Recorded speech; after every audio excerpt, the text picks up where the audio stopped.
What's up, everybody? Chris over here. I'm the head Sysmac trader at MacroOps, and we're going to do our weekly market overview here. Doing this on Friday, March 14th, after the market close. And let me just kind of explain the purpose of this. This is meant to pay attention to what's going to happen next week. Yes, I could do an overview of what just happened, and that's mildly interesting, even though it was kind of a wild week or two. But most importantly, we want to know how to get positioned, what to pay attention to, what to look forward in the coming weeks. So that's the purpose of this video. I also do a weekly, we're either going to change it Sunday or Saturday setup email. It's similar to what we do here in this video. It'll just be actually written down with the different setups, with the regime dashboard, with the trades that I'm currently in, and then what I'm looking for in the following week. So if you're interested in getting the written version of that, and all you have is this video, go to macro-ops.com and just go ahead and subscribe to the email list, and you'll get that email right along with it. I do include this video in that email, so you could just subscribe there and then get this when this video comes out. You'll get it all together, and you'll have like a companion to do your weekly research over the weekend, because I find me and quite a number of other traders find the weekend the best time to do the research, because everything changes and so much is fast moving and happening throughout the trading week. At least over the weekend, we get time to stop, breathe, think, and kind of let that stuff meander in our brain. The S&P has taken a solid pounding over the last few weeks. It's done about a 10.5% drawdown from the highs pretty quickly, pretty directly. It looks like a 4-week straight down. And then we did find a little bit of support today, Friday, the last trading day of the week, with a big 2%. I think it was a big up day. I forget how many percent, almost about a 2% up day, which, look, in the grand scheme of things, we've had a number of 2% down days. So the only thing I can say is that it's a bit of a change in character to what we have seen in the past few weeks. Here's like the past 4 weeks of the market, just straight up selling. And then I'm just going to put this little trend line kind of thing there. And here it is, actually. For the first time it would appear since March, pretty much since we were at 6,000, for the first time, we've actually closed on the other side of that trend line. I'm not saying that is the signal that we are out of the woods, but it is kind of nice to kind of see where we have been and where we're going. In the collective, our systems took about a 4% drawdown, and we're still positive on the year. We're up 2.5% on the year. The S&P 500 took a 14% drawdown from peak. So still, we're still basically, I think we were up 5% on the year, and now we're up about 2.5%. So we did not experience the drawdown the way the broader market has, and we've been doing pretty good. So if you are a member of the collective, then pay attention to the Swing Alerts channel, where I post every day. We pretty much have moved into, and I'll get into positioning here shortly, but we are not anywhere positioned in equities, mostly in metals, and looking at energy right now. So let's go through our process. The first thing we want to do is we want to start with the big picture in mind. Like, this is gravity. The S&P 500, this is like oxygen to the market, right? When everything's doing this whole move, when it's just kind of moving higher and higher and higher, everything else kind of is just like, oh, okay, let's kind of think about this, kind of think about that. But when it starts to have a hiccup, or when the S&P 500 sneezes, the entire market catches a cold. Everything changes. Money shifts all over the place. It's a kind of a wild and crazy time, mostly because households are so invested in stocks that it kind of has an effect across the entire, at least U.S. economy here.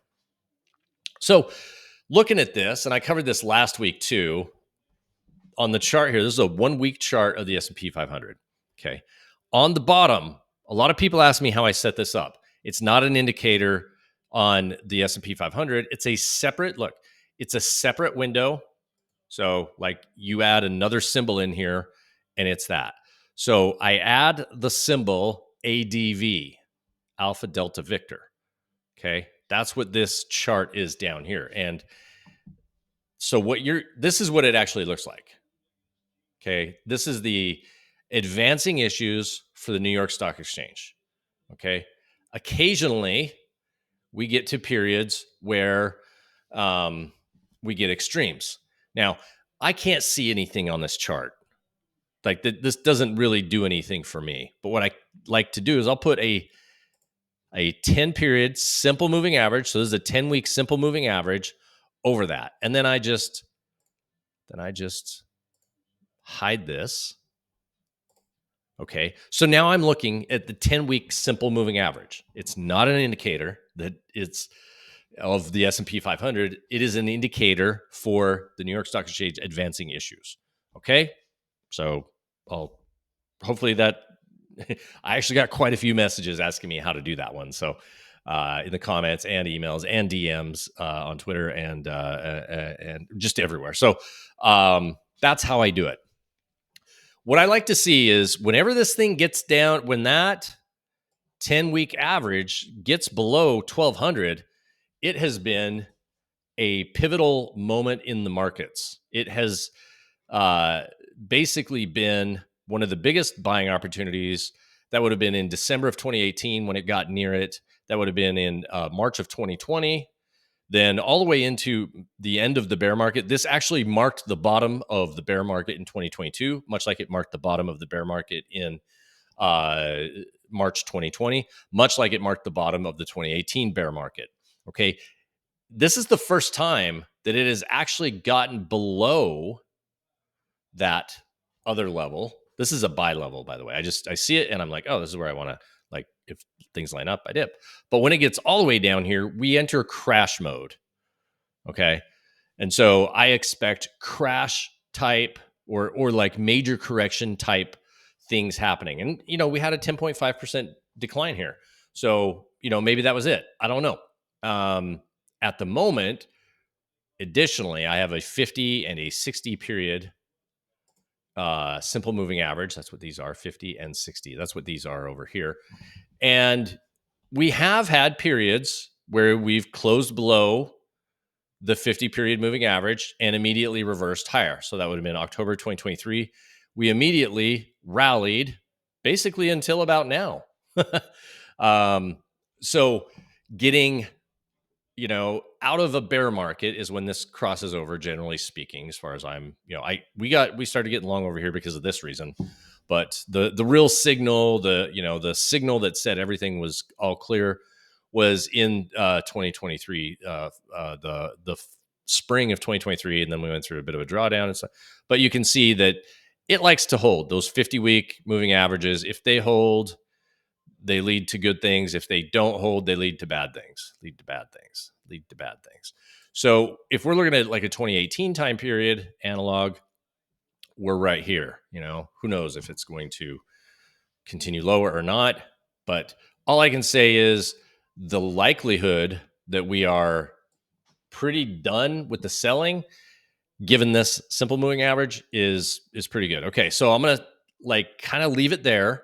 I'm not saying it's the end of the market, bear market, or whatever it is in the S&P, but I'm gonna now go through my process on the market regimes. So if you subscribe to the newsletter, at macro-ops.com, you'll see this in the email that I send out every week.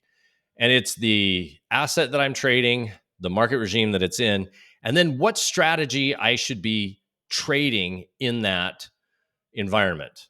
Okay. And then what trades am I actually in? So right now, long gold, long copper.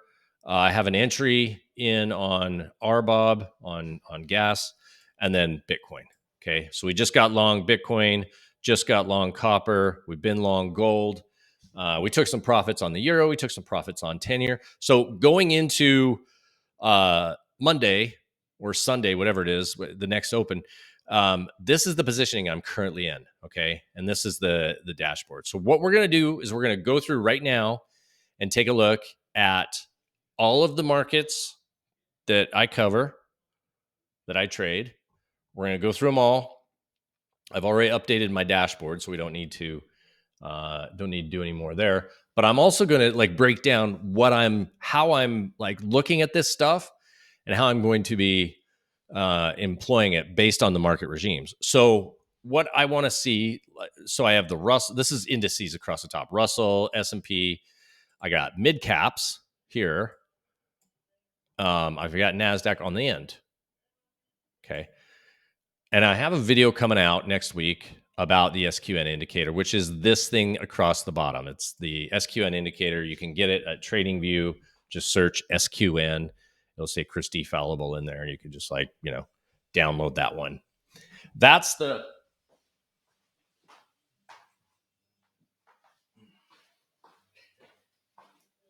phone was ringing. That's the tool down here. Okay. So we can look, the way I organize markets, I don't organize markets by, we're in a bull market, we're in a bear market. I organize it by direction. So is it traveling bullish? Is it traveling bearish? So traveling up, traveling down, or is it sideways? Okay. And then it's low volatility or high volatility. So we have bull volatile, bull quiet, neutral, bear quiet, bear volatile. Each one of those market regimes tells me what to do, what strategy, what type of trading strategy I should employ. Again, if we go back to our little checklist here, in a neutral market regime, I'm doing mean reversion. In bear quiet, I'm doing trend. In bull quiet, I'm doing trend. So that tells me so I don't have to guess how to trade S&P or Russell. I already know which one. If I have a signal that says, hey, trade mean reversion here, and my regimes are telling me trend, I don't take the mean reversion trade. So I don't have to take it just because my strategy says to take the trade here. I only trade it when it's in the proper regime. So we would be looking for trends lower on Russell. This one's tricky because we're flipping between bear, quiet, and neutral right now. Neutral is the yellow color with that big strong day today. This would have been a trade setup. Normally, I would have had a mean reversion trade setup today that I would have gotten into. But because yesterday we were in this bear quiet regime, I would not have taken this trade. So I did not get long S&P today, even though it was such a strong rally day. I'll have to wait a couple more days to see if we stay in the neutral regime, and then I'll look for a mean reversion setup. So this one's non-conclusive. I can't do anything. More obvious, shorting in mid caps, and then definitely long, mean reversion longs. So you can see, let me show you that actually. You can see that my swing system would have gotten long, but because we're out of that regime, I can get the signal all I want. I don't take the trade. Okay. So that's kind of what I'm referring to on that. When we get to the 2-year, that's in neutral. So I would be we're looking for shorts. There was a good short setup in all of the interest rates this week. So I'll be looking to find a way to get short if that's going to follow through. If it doesn't, which is going to be interesting, if it doesn't, we're probably going to continue to travel higher. So no action in equities, no action in fixed income rates at the moment. Back in here, I have no trades. Let's close these out because these are unnecessary. I have no trades for any of those, and I have no real setups to speak of. Off to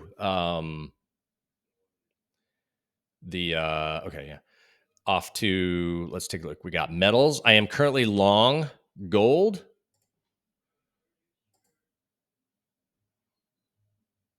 I have a different symbol here. Which one are we? We are GC. Which one are we? I think we're June. Yeah. Okay. So we're long June gold. Okay. Long June gold here. We've already locked in $7,000 in profit. So I'm sorry. We've already locked in 1.2, about 1.2, 1.2 R. We've locked in, and it's moving. We got long copper again. Bull quiet is the regime. We got long copper on a move above the level from yesterday. On to silver. Silver signaling a mean reversion. So what I would be doing is taking a short, most likely, in the next week or two, if we stay within the neutral market regime, which we currently are in the neutral market regime. And platinum, there's nothing to do here. The trade is already long. On to crude. Excellent example. We've got crude, RBOB, Brent, all three of them in the identical setup. And then natty gas is in a trend and pretty volatile. So as normal, I'm staying away from. There's no trade to be done in natty at the moment for me. But I do have a trade set up on RBOB, so on the gasoline.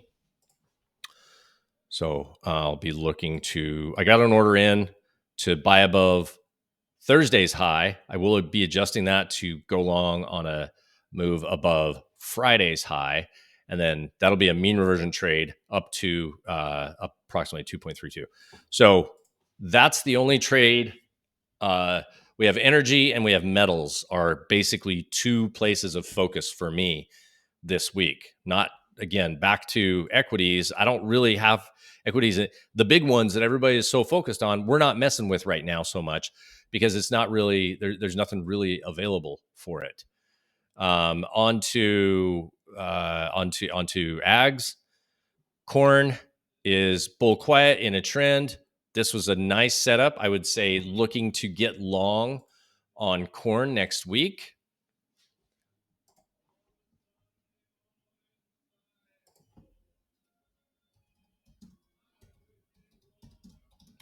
Okay, I'm looking for a curvy long next week on that. Wheat has already done. Wheat, soybeans, and oil. Oil actually is setting up. Soybean oil. We'll add that one to our.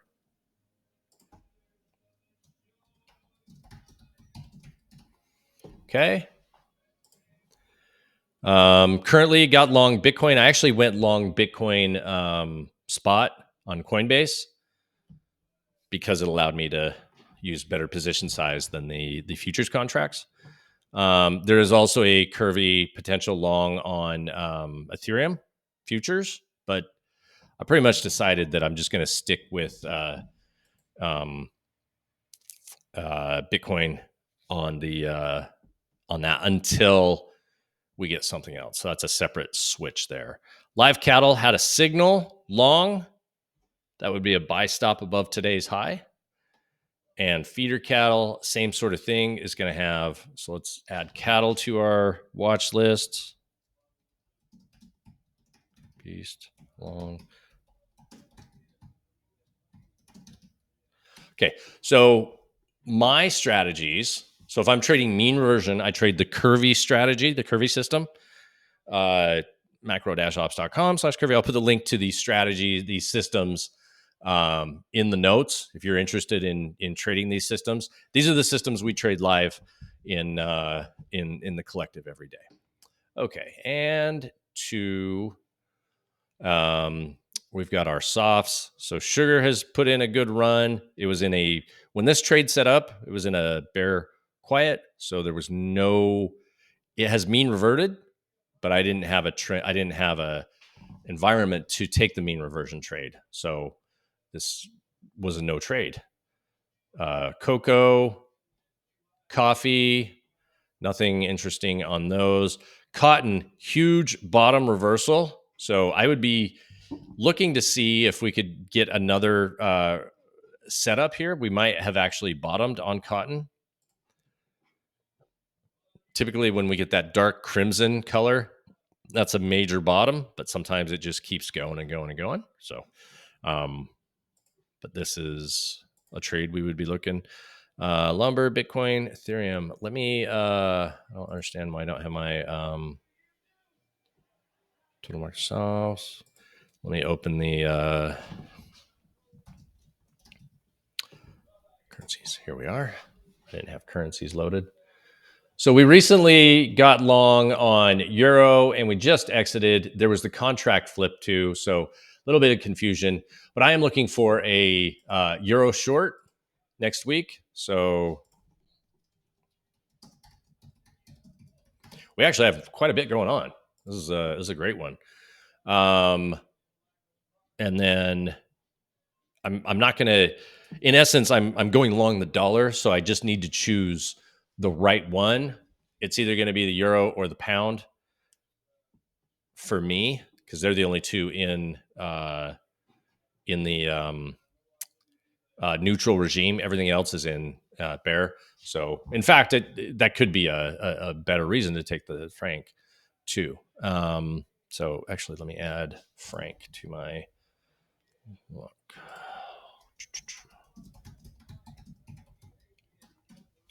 So I'll include these in the email. So be sure to sign up for the email and get my full list of all these. Going through the yen strongest of them all, really. So that unwind has been wild. Japan keeps surprising, I suppose. Aussie's been strong, Kiwi's been strong, Mexican peso's been strong. So that's pretty much what we have for coming into the following week. Back to my dashboard. I have my positions that I'm on. I'm also looking to take shorts in, long dollar short euro or franc. I'm looking to get long energy, and I'm going to go on the gasoline side. It definitely is also in Brent and West Texas, but I'm going with gasoline.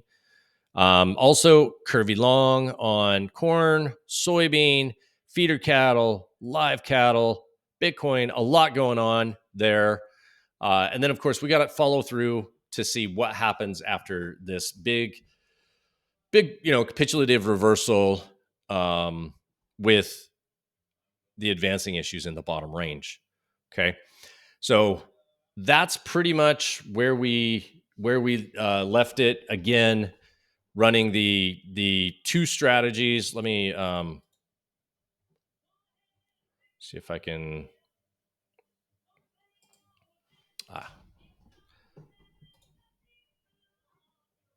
try to copy this real quick and pop it in there.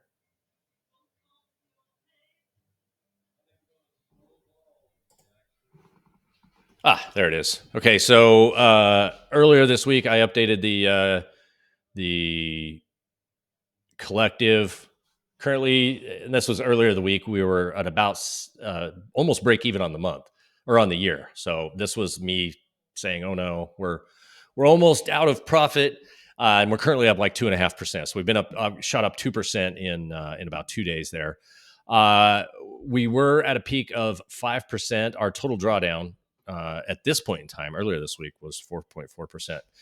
Compare that to the S&P 500. At the time, S&P 500 was down 4.5% on the year and 8.5% from its. So this must have been like Monday or Tuesday. 8.5%. S&P actually went a full 10.5%, 10.5% down from its peak. And we took a 4% drawdown, and we never went negative. S&P went negative on probably a little over 5% on the year. As far as that goes, totally normal behavior, because we're not just sitting trading the S&P 500, and you're gonna perform almost identical, give or take, no matter how good you are, as the S&P, because the S&P itself is the derivative you're working from. So what we're doing is we're running the momentum swing beast momentum system to catch the trend trades, the momentum trades. And then we have Curvy, which is the mean reversion system.